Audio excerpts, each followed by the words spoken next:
அனைவருக்கும் இனிய புது வருட நல்வாழ்த்துக்கள். பிறந்திருக்கிற இந்த 2026ஆம் ஆண்டு உங்கள் அனைவருக்கும் சந்தோஷமும் சமாதானமான வருடமாய் இருக்க இயேசு கிறிஸ்து நிச்சயம் கிருபை செய்வாராக.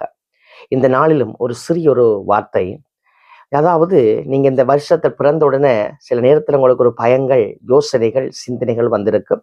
இந்த ஆண்டு எப்படி நடக்க போதோன்னு சொல்லி, அல்லது என்னென்ன பிரச்சனைகள், போராட்டங்கள் இந்த ஆண்டு வரப்போதோன்னு சொல்லி, இல்லாவிட்டால் இருக்கிற பிரச்சனை என்னென்று இந்த ஆண்டிலே நான் நடத்தி கொண்டு போக போறேன்னு யோசிக்கலாம். ஒரே ஒரு காரியம், நெகேமியா 9ஆம் அதிகாரம் 21ஆம் வசனத்துல நீங்க பாத்தீங்கன்னா, அங்கே ஒரு வார்த்தை வருகிறது.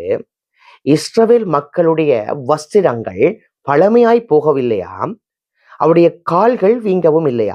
ஆம், எகிப்துல இருந்து கானானை நோக்கி இஸ்ரவேல் மக்கள் அங்கே தேவனால் நடத்தி செல்லப்படுகிறார்கள். அந்த கால அளவு நமக்கு தெரியும், 40 வருஷம். அப்ப 40 வருஷத்திலே ஒவ்வொரு நாளும் ஒரு உடையை மாற்றிக் கொண்டிருந்தார்களா என்றால் இல்லை. 40 வருஷமாய் ஒரே உடையோட தேவன் அவர்களை நடத்தினார். சிந்தித்து பாருங்கள், இது சாத்தியமான காரியமா? நம்முடைய தேவனால் சாத்தியம். நாங்கள் ஒரு சில கிலோமீட்டர் தூரம் நடந்தால் கால் வீங்கிவிடும், நாங்கள் மிகுந்த வேதனை அடைவோம். ஆனா அவருடைய கால்கள் 40 வருஷமாய் வனாந்தரத்திலே சுற்றி திரிந்தும் வீங்கவில்லையா? இன்றைக்கு உங்களோடும் என்னோடும் இருக்கிற தேவன் அன்றைக்கு இஸ்ரவேல் மக்களை ஒரு வஸ்திரத்தை கொண்டு பழமையாய் போகாதபடிக்கு 40 வருஷம் நடத்தின தேவன், அன்றைக்கு 40 வருஷம் வனாந்தரத்திலே சுற்றி திருந்தும் கால்கள் வீங்க செய்யாதபடிக்கு நடத்தின தேவன், இன்றைக்கு நம்மோட இந்த புதிய ஆண்டுல நிச்சயமாய் நடத்த வல்லமை உள்ளவராயிருக்கிறார்.